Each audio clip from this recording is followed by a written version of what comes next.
You're listening to an Airwave Media podcast.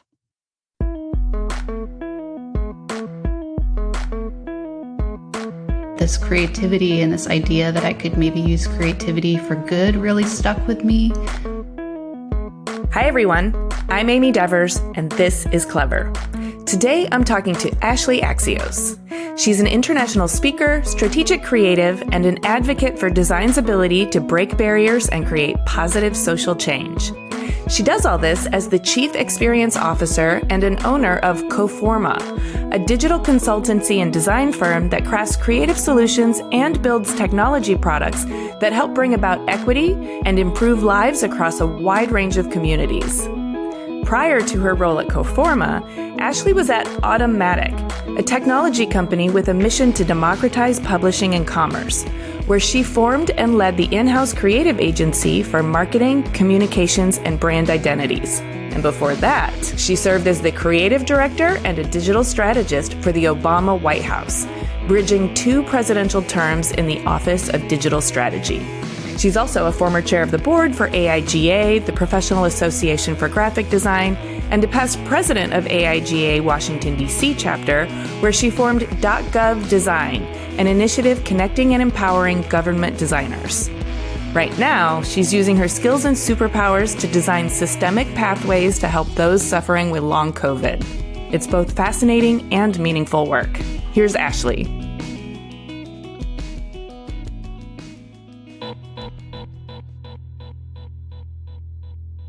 I'm Ashleigh Axios. I live and work in Washington, D.C. I do work in the government sector. I'm all about using design for positive social and cultural change in the ways that I can.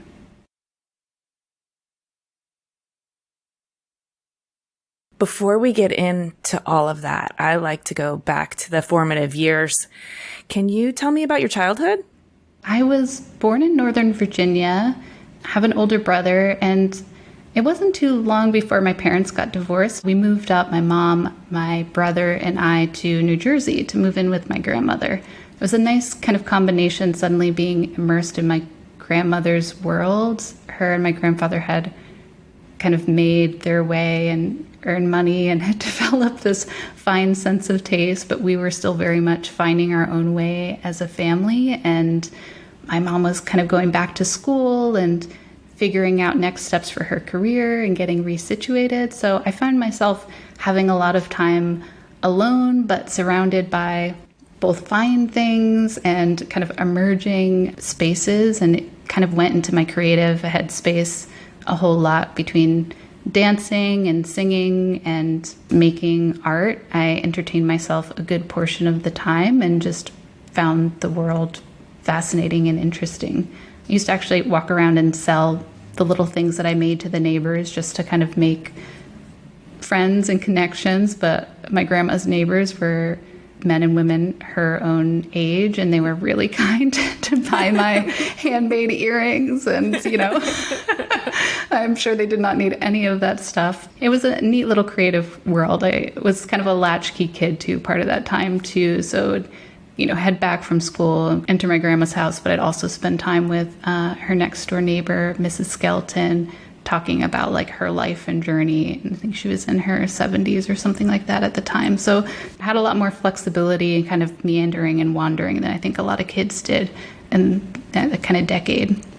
I love that you had a few generations to interface with. I mean, it sounds like selling your handmade earrings and hanging out with Mrs. Skelton was actually kind of an extended family and, I don't know, a lovely access to another generation. It just felt so natural to me at the time, but I think I've realized more over time what an honor that was to be able to have that kind of exposure and context and sense of history. And I think it made me maybe a little like emo because, got to hear people's like regrets and missing family and stuff like that at early time, but also like empathy. I don't know, I think it builds maybe faster when you have those layers of exposure. I bet you're right. In the same way that travel helps you not be ethnocentric and helps you kind of see the world through the different perspectives, having access to the perspective of even just an older generation that's experiencing a different kind of health situation, different economic situation, and also has a lot more like hindsight, would maybe even give you a wider lens on what this lived experience is. Oh, absolutely. Me and Mrs. Skelton, we'd talk about like termites in her house. Like we were talking about real things she was dealing with. So I learned a lot. Things I definitely didn't need to know at the time, but it's helpful. That's life. Yeah. Okay. So latchkey kid, maybe a little emo, making art, singing, dancing, totally comfortable hanging with the older people. What did this translate like into your teenage years? I had it a little rough for a while. We moved around quite a bit as my mom was like really trying to get her own bearing and grappling with being a single mother and really wanting to stand on her own feet in all these different ways. So I had a difficult time moving between different environments, not feeling as grounded with friend groups. But I think fortunately it helped me lean even further into art as like almost an art therapy vantage point. And I was lucky enough, I mean, I don't even think I realized until recently how fantastic my extended family was, but I had a chance to job shadow one of my mom's cousins who worked in the ad industry at Uniworld Group, a Black advertising agency, and get exposure to the ad world. And I knew I didn't want to sell things. I wasn't drawn to the ad world, but this creativity and this idea that I could maybe use creativity for good really stuck with me. And I was a little precious about like my craft already, like spending time drawing and making things, and that was starting to be recognized in little ways throughout high school. But I got some nudges from my mom to try this vocational program, and against the advice of career counselors at my high school who said that nobody with good grades would go to a vocational program and all sorts of tropes. Man. Yeah. It's I've heard really so many terrible sad stories about guidance counselors steering kids the wrong way. Yeah. Luckily, my mom was like pretty persistent because she had met this wonderful woman, Judy Sobko, who ran in New Jersey, the Monmouth County Vocational School Programs Design Group. She had left working at the Taj Mahal in Atlantic City for some time, a really terrible situation from all that she shared there, to just venture out and wanted to teach kids everything that she learned and how design could be. And I didn't know that I'd like design, and ended up seeing it through going to this program as this huge gateway and way that I could continue to fine tune my craft. And I didn't know how these pieces would fit together, but use design for good. And I was encouraged by her to, look at different art schools. She said, RISD would be perfect for me. And she was just such a mentor and a support when I really needed it. Somebody who truly cared about her students and was over the churn of the workplace and just about making an impact herself. I could see it in her, and it just encouraged me to really push a little bit further and apply myself to RISD. And I applied a few other places as well. I just like to really celebrate and shout out these people that had such a major impact on people's lives. I love that your mom kind of encouraged you to take this vocational program despite the guidance counselor. And I also can see how all of these experiences are stacking up, and nobody knows what they mean when you're that age. Nobody really knows how they're going to start to influence your professional life until you find your way, but it doesn't make them any less important, right? They need to be there. They need to be the raw material that you end up shaping your life with. So Judy Sobka, yay for her. And you did apply to RISD and you did get in. You chose graphic design to get your BFA. Can you talk about the college years and what they were for you? I mean, I know they can sometimes blow your world right open, or sometimes they can be anticlimactic. What was your experience? I think a mixed bag. One, like blown away at what to me felt like opulence and decadence, and like the place was just so fancy. I was like, what have I gotten myself into? I thought like art schools are just supposed to be like, messy places for creative craft. And it had, it's a major institution. And so I think I saw some of those aspects right away at RISD, and I had to shake that off to a degree. And then I found just people who are so creative and inspirational and unique, and was really inspired by that. And then I went through, I think, a stage of being a little bit frustrated because I was trying to push creativity to share important messages. And in some of the contexts, the work that I was doing, people didn't care as much about the messages. It was kind of a different time for design. And so I definitely had my moments of frustration and, being given a project and making it about female genital mutilation or, apartheid South Africa. And folks are like, what are you doing? Or like making my degree project about social justice initiatives and how to actually pull those facts and this history out for this broad audience. How could you make this digestible content that they could get a little bit of at a time? And they're like, this isn't marketing. This isn't political design. I'm not quite sure what you're doing. This was a stamp project or book project. But I kept pushing, and I took that kind of ownership myself that I was paying for this. I was kind of terrified with the amount that I was paying and taking out loans for, and the fact that my mom was contributing and really needed it to pay off, but needed it to be right for me. So I just kept kind of pushing in those directions and challenging myself on writing and communicating about the things that I cared about on top of the task as it was assigned. And those layers, I think, really benefited me over time, even though I felt a little lonely at times in that work, and also a little lonely in just that the demographics were still kind of changing. And so didn't always see a ton of folks like myself around me, but that made me stronger, I think. When were you at RISD? Yeah, I graduated in 2008, so during a nice recession. Okay. Yeah, you were ahead of your time, I think, in terms of activism and social justice and the overlap of those two with design being really mainstream. They've always worked together, but there definitely hasn't been necessarily a path of economic viability that includes all of that. You could tell what was meaningful and purposeful to you, and you needed to follow that in order to make this education be something that you could work with for the rest of your life.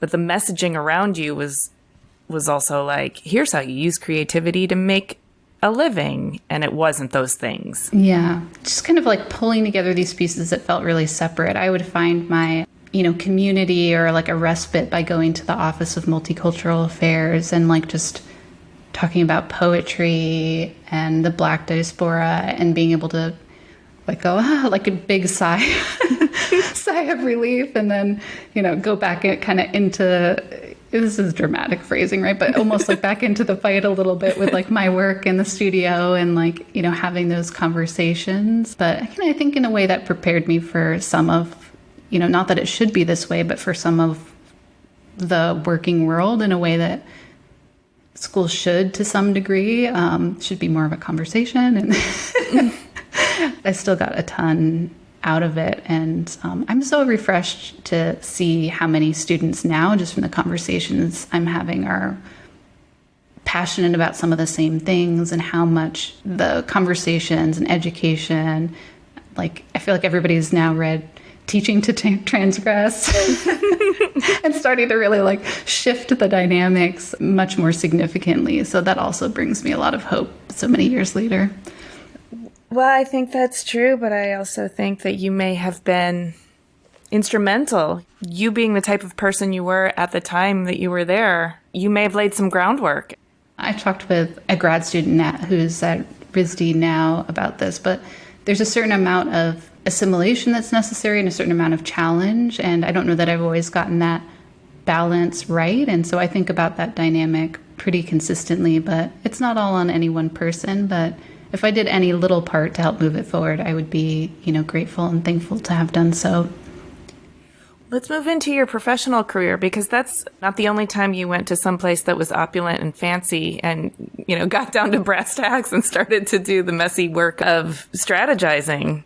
I know that you spent 4 years spanning 2 terms as the creative director and a digital strategist for the Obama White House, and I want to hear all about that. But can you kind of lay the groundwork for what it was like out of school and how you got to a place where working in the Obama White House was an opportunity for you? Yeah, of course, right? Because it feels like such a jump anyways. How did that happen? When I left RISD, I made the choice to move to Washington, D.C., and a big part of that decision was to be closer to where there were so many nonprofits and cause-based organizations that were doing meaningful social work. And it took me a little bit to even crack into that. I also knew that there were skills I had to continue building. And so I was kind of desperate when I first left school, just feeling that recession and feeling that clock was ticking till loan payments and all that stuff that I'm sure folks can relate to, at least in the United States. I was kind of hustling pretty hard and was having a hard time in the recession finding a job, and actually took a paid internship, and that turned into a job, and was building more skills in digital because it wasn't as much a part of the RISD curriculum at the time.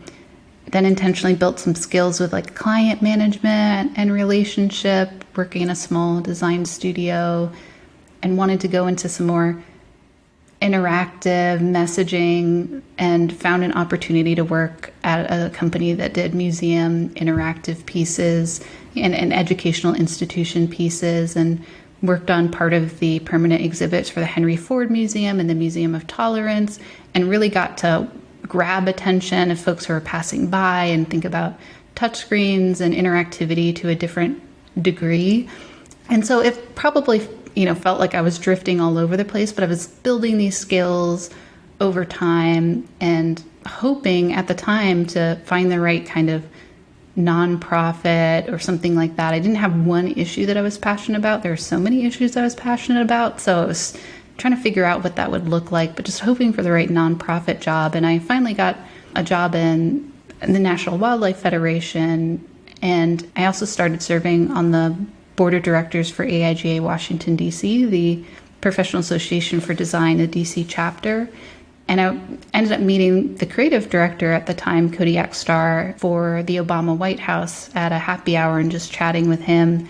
And I learned what they were doing and kind of the team dynamic. It sounded really fascinating. And I feel like I almost joke about this most of the time when I tell it, but he reached out later because they were looking for an art director. And I actually worked for a couple months trying to find them the right person, because I believed it had to be somebody who had more than a few years out of school and who was tremendous. And I was trying to recruit for them like the best people I could think of for this spot, and also had some hesitation in my mind of what it would be like to work in government. As much as I respected the Obama White House and the administration, I wanted them to have the best. And I was also like, how creative could you be working in the White House or working in the federal government? I'm not quite sure. But through that process of ongoing conversations with Kodiak and looking through, or kind of Cody, as his nickname is, like talking through the role and everything that they needed, and ended up being like, what you really need is me, and this sounds more and more perfect every day. So I was like, okay, you know what? Like, maybe I should come in for an interview. And he's like, yeah, why don't you do that? And, I'm like, wait, was that the point the whole time? And I'm just kind of dense, quite possibly. But it was really natural. It's probably one of the easiest interviews I had, probably in part because of how many conversations we'd had until that point, but with the entire Office of Digital Strategy team. And so, yeah, I started as an art director there. And that first little bit was like, can I do this for a week? It's a lot, like I'll just take it a small piece at a time. And it built up over time. When you say, can I do this for a week, and taking it a small piece of it at a time, was that you working with yourself to not be overwhelmed? Or is that you not having both feet in, not sure that you wanted to stay there? I think at first it was, being perfectly honest, a little bit of both. It was a change in quite a few different ways. So I had some imposter syndrome about being there. And I feel like it showed even just in how I dressed at first. I was like, how do you work at the White House?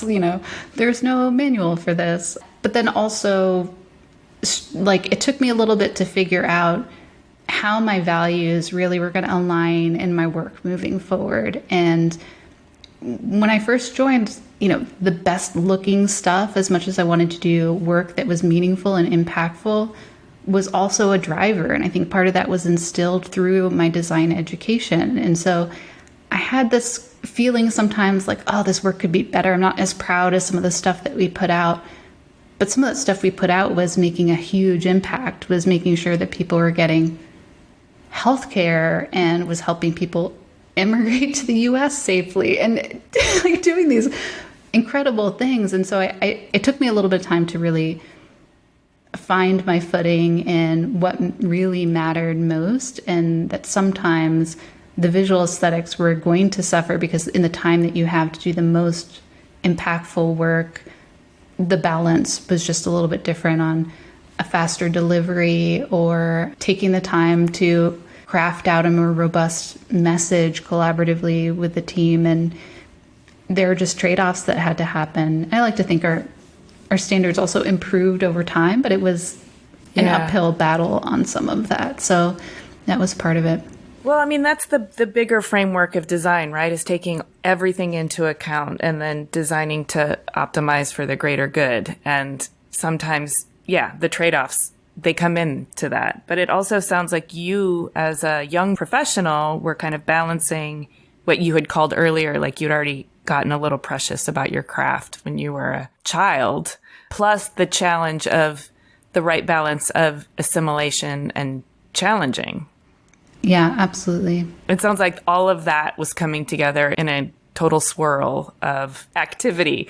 Yeah, and also just what's the right amount of caffeine to sustain a day at the White House? Like I had so many questions. There were times I was like, I obviously need to do this farmer style and like eat more in the morning. Like this could be a comedy, but I was like, I'm going to go have like chicken and waffles before work. I was like, that was not it, but just comedic, but trying to figure out like, how do you work sometimes 12-hour days in like a high pressure environment while doing this work?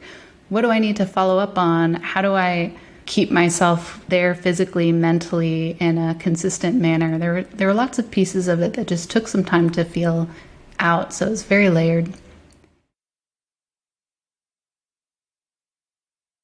What did you figure out for yourself? I know it's going to be different for everyone, but in a really practical sense, did you go more paleo, or like what kind of calorie intake did you need to sustain yourself?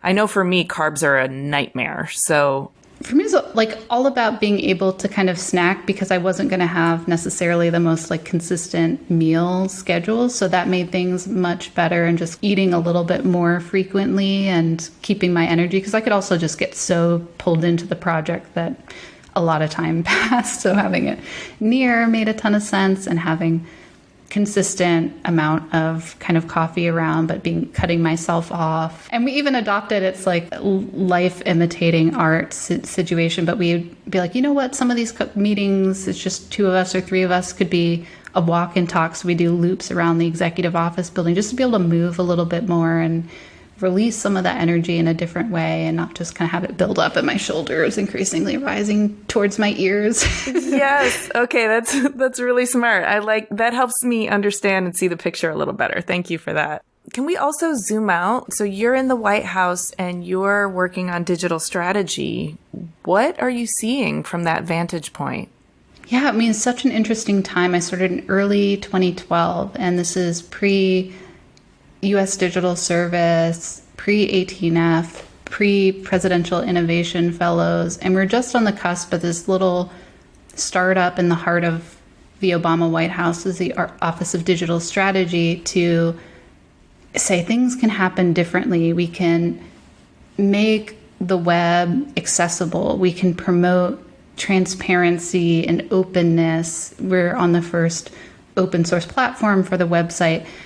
There was some little tests that had started to happen that we were able to really own and embrace and think about, how do you scale this out? How do we create forums? We've got these elements of design. Could there be a design system? This is a time where like the foundation for the US web design system started to be a conversation about connecting separate government designers across agencies and groups with various titles and positions and hierarchies to share resources and connect with one another. And so we started doing that through AIGA Washington, D.C., through .gov design initiative that a couple of us started. So this was just the beginnings of all of that to help paint a picture, and so impressed with how many people have come in and how much all of this has grown, in part because of failures, things like healthcare.gov's debacle, for those that remember, kind of being the issue to some degree necessary to create and have the beginnings of the formation of the U.S. digital service.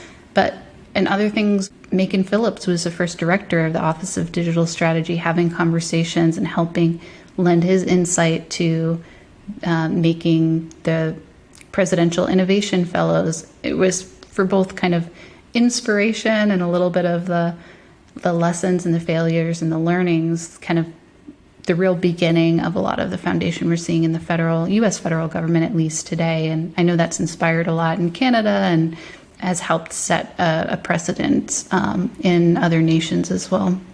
That's pretty exciting.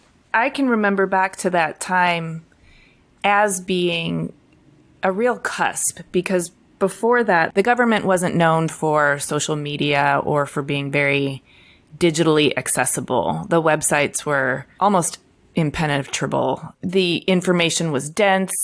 It was organized in such a way that it didn't feel like they really cared about who was trying to access the information. The web itself was still evolving, and also the information dissemination had historically happened through other means, like the mail. And so you're kind of there when everybody realizes, no, the future of information dissemination has to happen this way, and we've got to lay the foundation for it right now. Yeah, we're having active discussions on some of that, like how to use social media for the White House and what the responsibilities are, what policies should look like for that. Some things that had even happened almost by accident or just kind of naturally in the past, how can we do them more intentionally? Okay, yes, the State of the Union started as a means to kind of update Congress in a written form. And then through the advent of radio and then TV, this became more of a public-facing update. But how can we use intentionally now the platforms, the tools that we have to engage people, to up the ante for what is being shared, but also to take the level of interaction with the American people and that mission and aim for the democracy a step further for greater participation and awareness instead of this kind of one-directional communication. So there are lots of active conversations about all of these aspects, some of them very old and having really deep roots, and some of them being very new and explaining to the chief of staff what Snapchat was and how that could work and why content disappeared, and some of it very fleeting at the same time.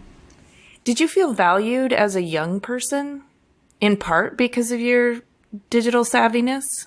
In the Office of Digital Strategy, we kind of would joke sometimes that we are like the AV kind of theater kids of the group. So there were a lot of younger folks across the Obama administration, a lot of energy and drive. So we weren't alone in that. But I think there was a degree of, okay, what are those kind of creative, dorky kids going to do over from that corner? And we're all working on like traditional comps policies and kind of broader federal policies. And we pop along and be like, how can we help you? And, coming up with, creative ways to engage the astronauts when they're dropping by. And like, it's such a creative place just because of the nature and the gravity and that mean that almost in a literal sense, that kind of pull that an institution like that has for talent and top industry, that utilizing that to the highest degree possible was such an ambition of ours that we're constantly throwing out creative ideas and trying to be in people's business.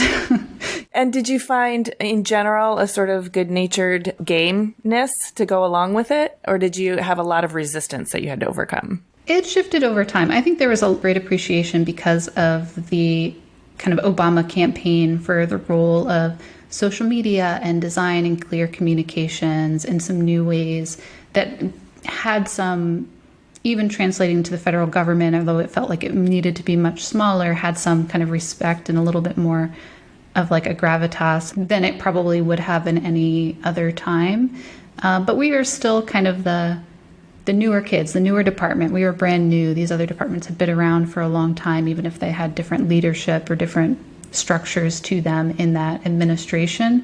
And so it took us through much of honestly both terms to get a equal seat at the table to traditional communications. And for a long time, we reported through some different kind of teams, like our communications team at the White House. But we took whatever position we could get, and we're pretty humble about it, because we also recognize, while we want to have more access to be able to do more good, we also recognize that kind of perception.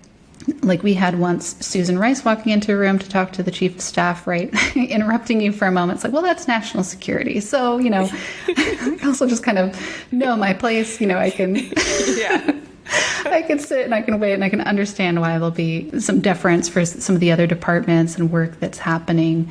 But yeah, there was a lot of respect and appreciation.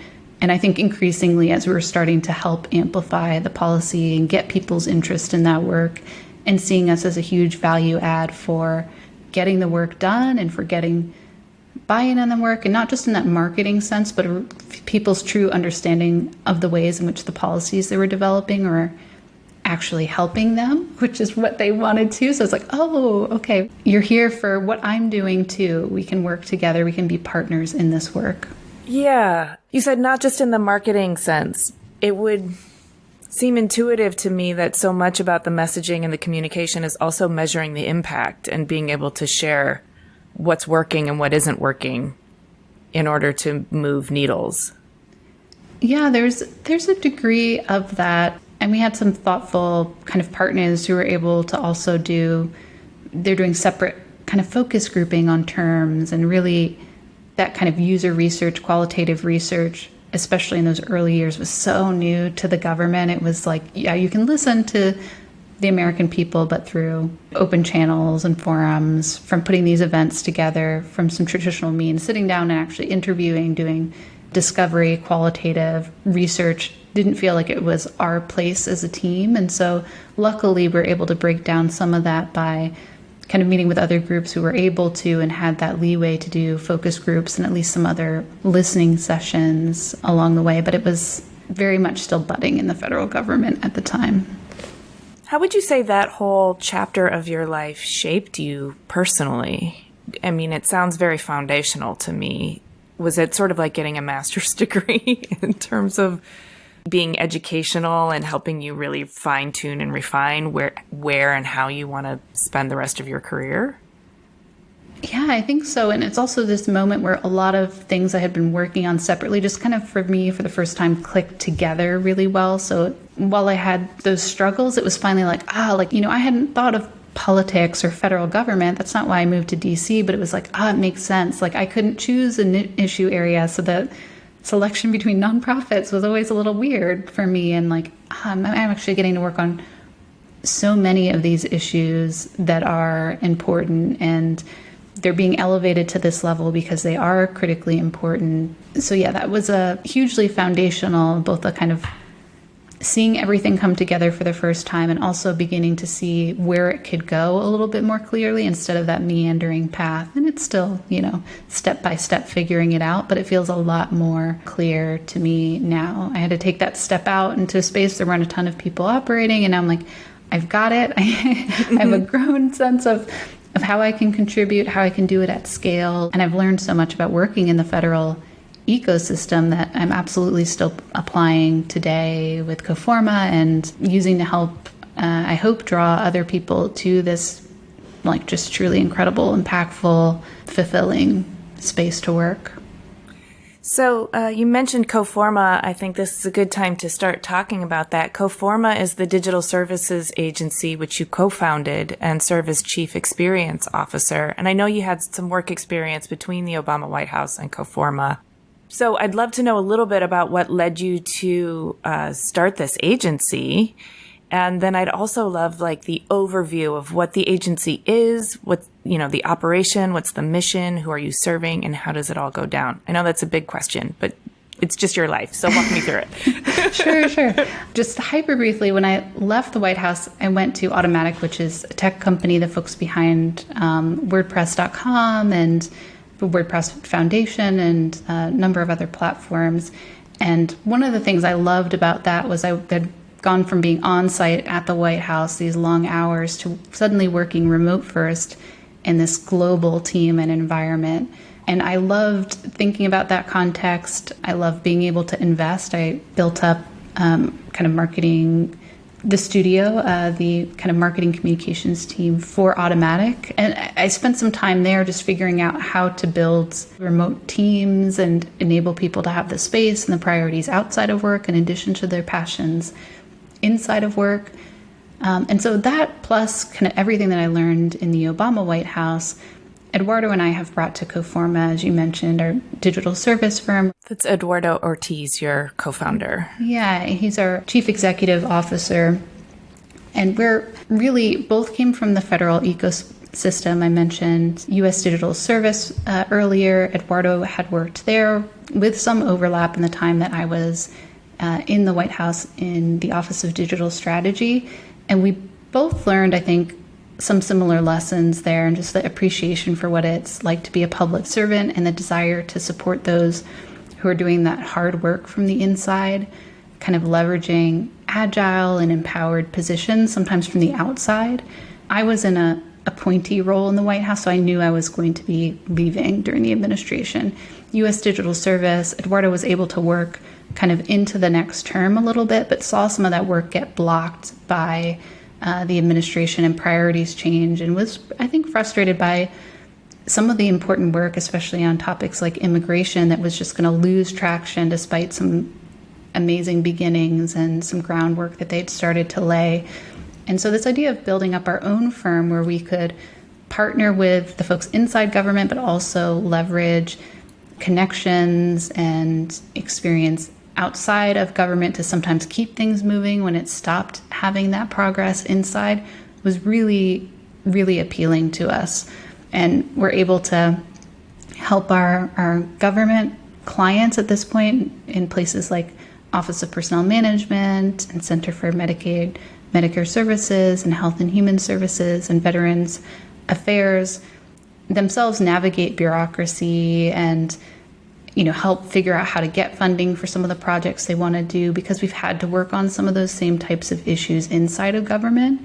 So they know we kind of have their back in a lot of that work, and we get it. We emphasize really greatly, and we're patient, but we're also building something up where we can be our own bosses and make a fulfilling, thoughtful workplace, an environment where people can thrive, not just in the projects and with the impact of the work, but and kind of growing individually and kind of working with some brilliant partners in the work. So I like to think it's that best of all of those worlds starting to come together, and it's just kind of an adventure to take the time to build it up and to slowly be building our footing across these different issue and focus areas. We're really passionate to continue to make an impact. And it does sound like the best of many worlds in so many ways. You understand how the big machines work, so you can come there with your toolkit and speak with authority that you kind of know what the people who are embedded in the big machines are going through. But because you have the agility and the ability to kind of come in and also be external, you also have the perspective of being able to see from a different vantage point where the machine needs a little lubrication or needs a replacement part or needs to open up in certain ways and be modified. Yeah. I think it's really interesting. You work across all these different areas like healthcare, immigration, veteran services, voting and civic engagement, and access to justice and equity. All very important things. And I want to talk about your creative process. One of the things that I think might be a great case study to kind of dig into your creative process is a program you developed called Health Plus. Health Plus is something that's now being leveraged by the U.S. Department of Health and Human Services to shape their long COVID solutions, which is super relevant, super important, and super necessary. Can you kind of walk me through the backstory of developing what Health Plus is and then how it's being implemented for various solutions, including shaping the long COVID problem that we have?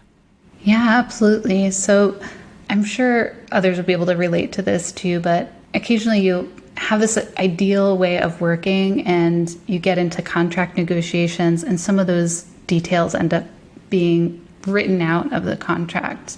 part of our vision for Health Plus was being able to lock the most ethical, thoughtful approach in to the way of working and having that be bought more as a preset. And so that's part of the inspiration for setting something like this up as a program. Oh, that makes a lot of sense. Yeah. Really, it places one high impact health issue area in the center, in the focus at a time. And we make sure that that's something that often is more of one of what people have used that term, like kind of wicked, contracted problems. It has a lot of social, political determinants of health that make it really hard to solve, and so hasn't gotten maybe the attention that it should have. Those are things that we're more likely to put through the Health Plus program, but it's really, the goal is to understand the lived experiences and needs of people affected by that issue area that's in the center, and then to identify opportunities to accelerate solutions. And those can be solutions from anything from policy, technical, support system, types of payment and care, based on what we've learned from these patients and the ecosystems around them, the ways that they're failing or succeeding in supporting them.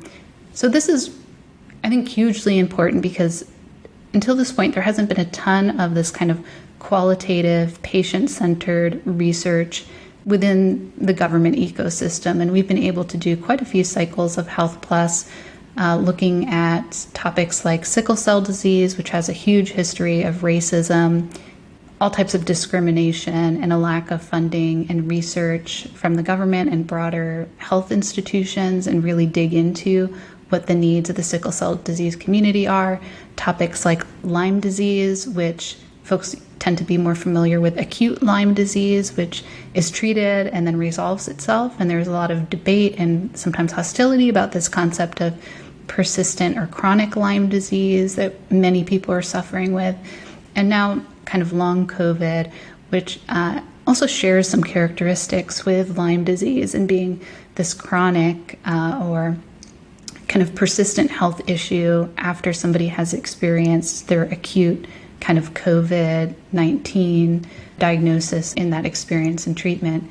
So we're able to really focus on those patient experiences and do in-depth research and kind of document the opportunities, issue areas involving diverse sets of communities around those patients, from clinicians, policymakers, patient advocacy communities, nonprofits, a whole ecosystem in the research, including developing some initial recommendations for solutions and beginning to even pilot those solutions. So we're really excited to be applying this now to long COVID.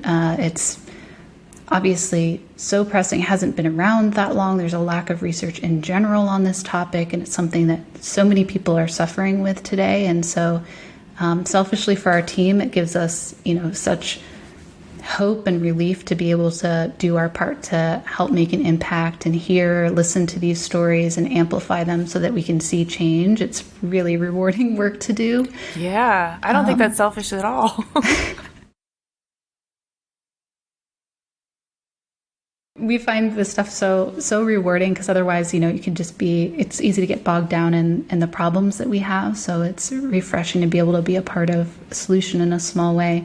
But this one is especially exciting for us because we had a part to play in supporting the staff for the COVID-19 Health Equity Task Force last year as they were developing a set of recommendations for President Biden in response to his forming the task force with an executive order. So there were hundreds of recommendations that came out of that work, and it's been fortunate enough to see, I think, over 80% of those recommendations be taken up by the Biden administration and taken for action, including support for state, local, and tribal initiatives that were recommended.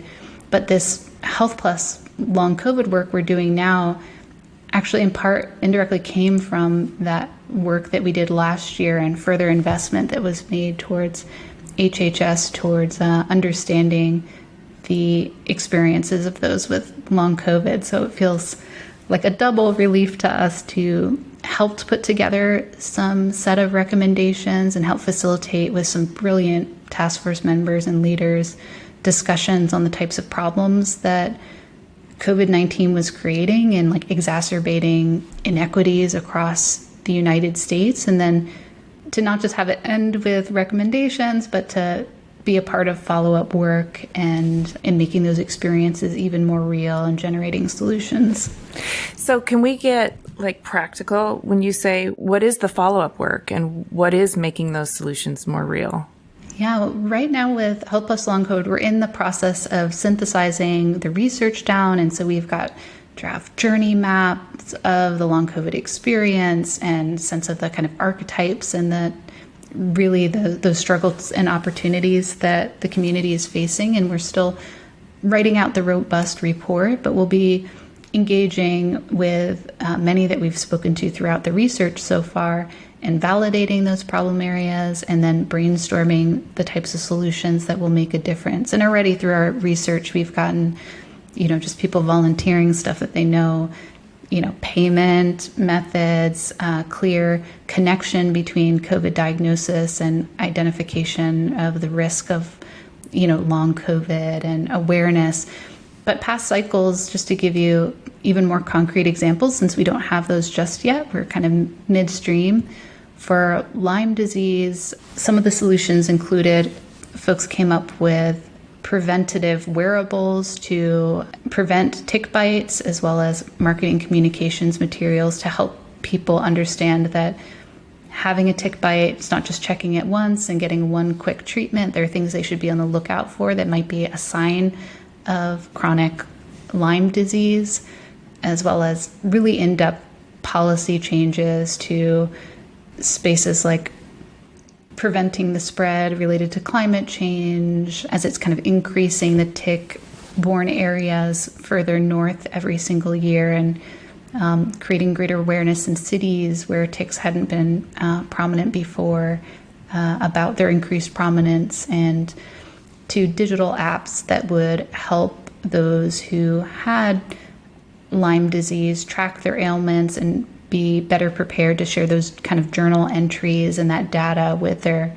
physicians and healthcare providers to get faster treatment and kind of make the case for new community treatments or to connect with others so that they could get around some of the challenges and the gaslighting that still unfortunately happen in the medical institutions where folks are kind of navigating diagnosis and treatment. That's really powerful, and it really helps me to have you draw out those concrete examples for me, because it's digital applications, it's wearables, it's messaging and information, and it all is, to combat disinformation, and also can be used in understanding climate change and all of the various effects of climate change, and then also can affect policy. Like, it's very, very... So wide. So wide. And yet I can see why this is very meaningful to you. And I'm glad that you're able to sort of stay involved in the process through to have some follow through and implementation, because that tangibility is a real motivator. Absolutely. And we know that there's only so much we can do as a company. So a good part of our responsibility throughout a process like this is engaging a diverse, invested set of folks who directly have a stake in this for varied reasons, connecting them, building empathy and connection across their groups, and helping them see the areas where they have shared interests so that they can continue to invest in one another's initiatives, follow each other's work, and that these have a longer life cycle than, any one of our programs could, right? So it can be a real launch pad to collaboration. And with that, we're really thoughtful to, not create forums that we can't maintain, and really go where people are and where this work is already a priority, and then just help build those bridges and build a greater understanding of the needs. I'm really glad you said that phrase, building bridges, because that's what my brain is showing me as we're talking. It's a lot of building bridges, but it's also a lot of deconstructing of barriers. It's all happening, but what is your most utilized or most important tool or skill in the kit for doing all of that barrier deconstructing and bridge building? A lot of it comes down to, as simple as it is, just listening. I think not enough credence has been given to the lived experiences of communities, and some of the communities we work with, sovereign tribal nations, the kind of Black sickle cell disease community, those with chronic illnesses and disabilities. Their lived experiences are not listened to enough. There are a lot of people who want to create solutions for them. And of course, the disability community has been saying kind of nothing about us without us for quite some time. Yes. But really putting that into practice in the work that we're doing by first listening to and taking our lead from the communities that we intend to support. And often that means taking on clients who are part of those communities and just being as thoughtful about how we can do that, from contract and relationship building to execution and closing and promoting as we can be. So it's simple, but once you start unraveling it, there's so much more work to be done in figuring out how you can truly listen and kind of humble oneself and take another's lead and shift those power dynamics to be open and really receiving what is being given by another community. I'm glad you said that. I mean, you said it's simple, but I don't actually think it's simple. I think it is simple in that the idea of listening to one another should be a simple concept, but it requires a kind of adaptability, because you have to be also ready to hear what they're saying and not just continue with your action plan that you had in place before you heard what they were saying. Yeah. I also think personally speaking, there are times when I've not been heard or when I've been gaslit, and when I have been actually heard, it's incredibly healing. Yeah, it's so true. We get a sense of that all of the time in the research that we're doing, and it enables people to come together around these things, to really hear one another.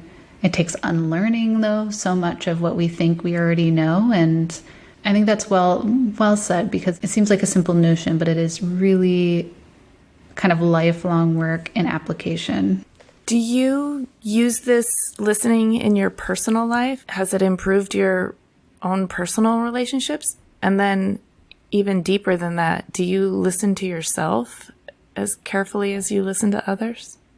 I have taken it to heart, I think for better or for worse, in my personal life, down to, I think I've started to get a bit of more of a public platform. And so I make myself open and accessible, but I'm also a very analytical person and a very private person. And so sometimes those have conflicted. I've had Gen Z folks be like, all right, I heard a talk you gave and I've got thoughts on it. And I'm like, okay, shoot, I want to hear it. I'm like, oh, man, some of this is helpful and some of this, I don't know if it's helpful to me. There's just so many layers to unpack on applying some of these practices personally. So I've actually learned where, for myself personally, I need to put up some walls. I think there's a lot of societal pressure right now to treat each voice the same, and it's a hard balance. I'm probably not even going to be able to clearly articulate this as well as I'd like to, but I think it's a fine balance of doing the work, continuing after the work, and not looking for necessarily that group validation, but also being a continual learner and listening to feedback and continuing to evolve, because there's so much learning and unlearning that's necessary as part of this process. And I'm definitely still getting a feel for it. And I've overwhelmed myself by opening the floodgates really wide in the past. I can see how that would happen. Yeah. And then there is also the very real need to manage your energy and not be responsible for everybody else's energy. And also some feedback's not very useful, but there's also only so much you can take and incorporate and actually process without it just becoming too much noise. And there's tons of trauma and stuff other folks are unpacking too, right? There's so many layers to it. I do think that some of this best listening and really hearing work happens when there are teams and when there's space for unpacking some of those traumas, we're talking about this at Coforma now, but unpacking some of those secondary traumas that can arise from it, making sure that there are some outlets for that processing. And so that's something I'm taking really seriously and trying to find for myself. Also, as somebody that has fallen prey to that idea of needing external validation, that should not be what it's about, but it can easily become that in the world of, so much social media and likes and clicks and, just that drive to make other people happy, which, I'm realizing can't be it for me. I'm about making an impact and improving lives and doing that in a way that's authentic and real for me and still having some privacy and some space at the same time. Yeah. I mean, have you ever fallen prey to the feel like you need to fix or heal or immediately have a positive impact on someone who's suffering in a way that maybe is beyond what really is appropriate for you to be doing? I will say my mother is one of the most giving people I have ever met. And so it's easy for me to kind of be able to use her as an example. She used to stop on our way to church and pick up somebody who needed help and go miles out of her way. Even when we didn't have any money to support somebody in need, she's often bringing, even just going to visit her for a short period of time, bringing somebody home from the grocery store because they were hungry. Oh. You're like, I don't think many people would do that. That is right. That is a choice that you made. Okay.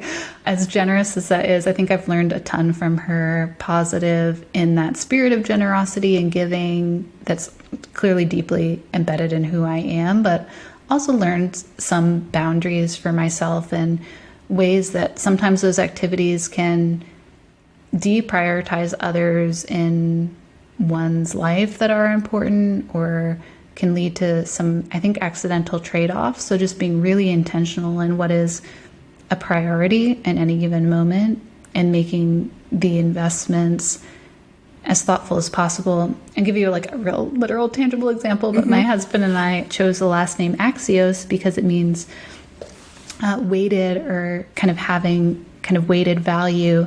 And it's a reminder for us to do just that, but to use our time intentionally for the things that are going to make an impact and to weigh those decisions really thoughtfully. And we do that together and try to use the last name as a reminder.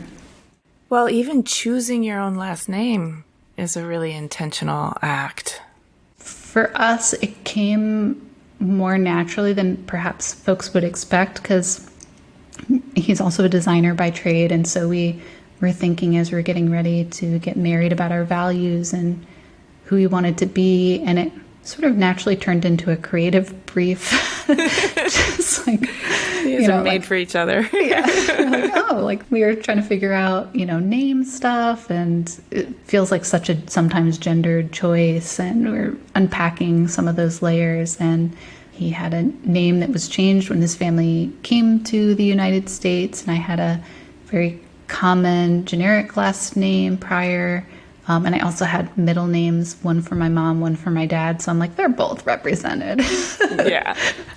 they're not erasing anyone. Yeah, they're covered. So yeah, it gave us the space to be able to just explore a last name that would have meaning for us. And that's how that came about. I like that. Yeah, and I love how intentionally you're living your life and spending your energy and directing all the creative energy and labor you have to give to the world, being very focused and intentional with that. And I really appreciate that. And I guess my last question for you would be what are you intentionally focusing on in terms of your future? What are you steering yourself toward?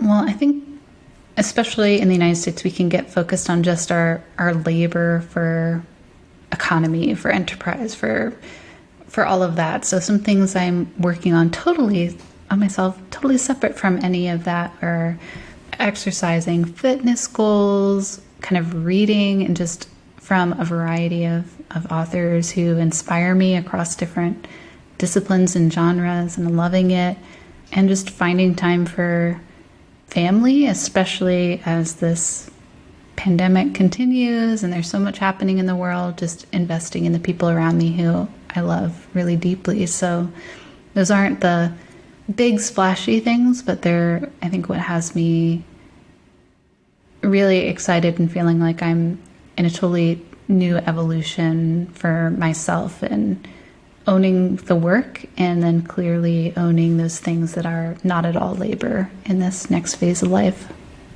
I think that's a really important aspect of keeping yourself a balanced human and a balanced human that's able to keep contributing without burning out, but also that's able to actually actively try to enjoy the beauty of this lived experience. Yeah, I think what's that phrase? Joy is an act of resistance, right? Even that is, when there's so much weight in this world, is just a beautiful and an intentional thing to do. So making room for that, especially in times when it's hard and our rights might get stripped away. We've got to make those investments. Well, thank you for making the investment with me today and with our listeners. I really, really enjoyed your story, and I appreciate your candor. Thank you so much. Thank you so much for having me. Hey, thanks so much for listening. For a transcript of this episode and more about Ashleigh, including images of her work and a bonus Q&A, head to cleverpodcast.com. If you can think of 3 people who would be inspired by Clever, please tell them. It really helps us out when you share Clever with your friends. You can listen to Clever on any of the podcast apps. Please do hit the follow or subscribe button in your app of choice so our new episodes will turn up in your feed. We love to hear from you on LinkedIn, Instagram, and Twitter. You can find us at Clever Podcast, and you can find me at Amy Devers. Please stay tuned for upcoming announcements and bonus content. You can subscribe to our newsletter at cleverpodcast.com to make sure you don't miss a thing. Clever is hosted and produced by me, Amy Devers, with editing by Rich Straffolino and production assistance from Alana Nevins and Anushka Stefan, and music by L1011. Clever is part of the Airwave Media Podcast Network. Visit airwavemedia.com to discover more great shows. They curate the best of them, so you don't have to.